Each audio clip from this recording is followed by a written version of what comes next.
بسم اللہ الرحمن الرحیم۔ سیرت النبی صلی اللہ علیہ وآلہ وسلم سے آج ہمارا 10واں سبق ہے۔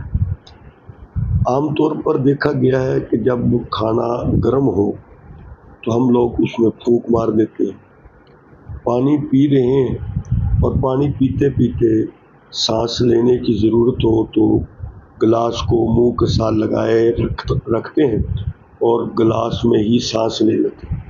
آئیے دیکھتے ہیں کہ سیرت النبی صلی اللہ علیہ وسلم ہماری کیا رہنمائی کرتی ہے۔ حضرت ابن عباس رضی اللہ تعالیٰ عنہ روایت فرماتے ہیں کہ رسول اللہ صلی اللہ علیہ وسلم نے برتن میں سانس لینے سے اور پھونک مارنے سے منع فرمایا۔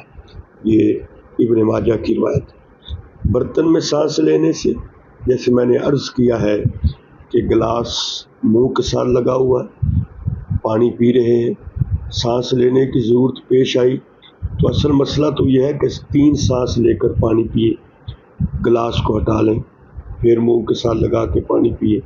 لیکن اس نے گلاس منہ کے ساتھ لگائے ہی سانس لے لی ہے، تو ایسا کرنا بھی منع ہے۔